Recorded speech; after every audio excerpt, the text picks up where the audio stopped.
Good morning all of you. నిన్న మనం చెప్పుకున్నటువంటి లెసన్కి కంటిన్యూటీ ఈరోజు చెప్పుకోవడం జరుగుతుంది. భారత రాజ్యాంగం అనేటువంటి పరిణామక్రమం ఏ విధంగా జరిగింది అనేటువంటిది ఇప్పుడు మనం చూద్దాం. ప్రపంచంలో అన్ని దేశాలకు మ్యాక్సిమం చాలా వరకు రాజ్యాంగాలు కలిగి ఉండటం అనేటువంటిది జరిగింది. ప్రపంచంలో మొదటిగా రాజ్యాంగాన్ని కలిగి ఉన్నటువంటి మొట్టమొదటి దేశం ఏది అంటే బ్రిటన్. అదేవిధంగా ప్రపంచంలో మొదటి లిఖిత రాజ్యాంగాన్ని కలిగి ఉన్నటువంటి దేశం ఏది అంటే అమెరికా.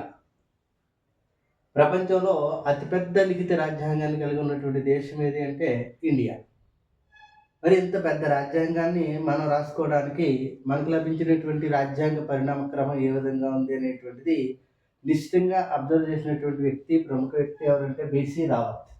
ఇతను మొత్తం రాజ్యాంగ పరిణామక్రమాన్ని 1600 అంటే బ్రిటిష్ వారు వచ్చినప్పటి నుండి వారు మనకు స్వతంత్రాన్ని ఇచ్చి వెళ్ళే వరకు ఉన్నటువంటి పరిణామక్రమాన్ని 6 దశలుగా విభజించడం జరిగింది.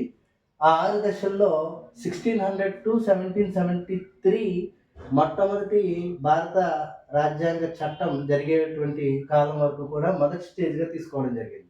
అంటే భారతదేశంలో మొదటి రాజ్యాంగ చట్టంగా దేన్ని అభివర్ణిస్తాము అంటే 1773 రాజ్యాంగ చట్టం. దాన్ని మనం గమనించుకోండి. తర్వాత 1600 to 1773 వరకు ఉన్నటువంటి దాన్ని ఈ 6 దశల్లో మొదటి దశగా మనం చూస్తాం. 1773 to 1857. 1857 అంటే బ్రిటిష్ రాణి భారతదేశం యొక్క పరిపాలన హ్యాండ్ ఆఫ్ చేసుకునే వరకు ఉన్నటువంటి కాలం. ఈ పీరియడ్లో 1600 to 1858 పీరియడ్ వరకు కూడా ఇంగ్లీష్ ఈస్ట్ ఇండియా కంపెనీ అనేటువంటిది భారతదేశాన్ని పరిపాలనా పరంగా, వ్యాపార పరంగా కూడా కార్యకలాపాలు నిర్వహించినటువంటి పరిస్థితిని మనం గుర్తించాలి.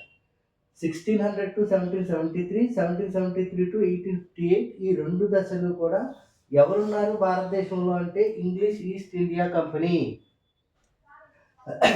నెక్స్ట్ 3వ దశ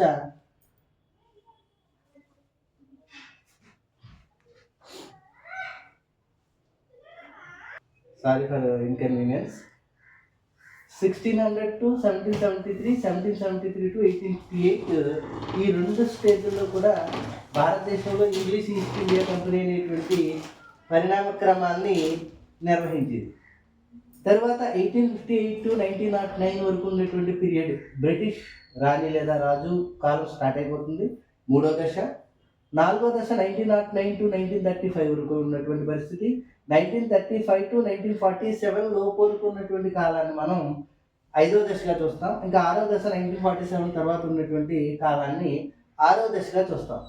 ఈ 6 దశలను ద్వారా మనం భారతదేశంలో ఉన్నటువంటి పరిణామాలను ఉపయోగించుకొని మన స్వతంత్ర సమరయోధులు అనేక మంది కష్టపడి చివరికి డాక్టర్ బిఆర్ అంబేద్కర్ గారి యొక్క కృషి కారణంగా ఈ అద్భుతమైనటువంటి భారత రాజ్యాంగాన్ని 395 ఆర్టికల్స్, 12 షెడ్యూళ్ళు, 22 పార్టులతోటి రాయడం అనేటువంటిది జరిగింది. ఈ అంశాన్ని మనం కంటిన్యూ చేసుకోవచ్చు.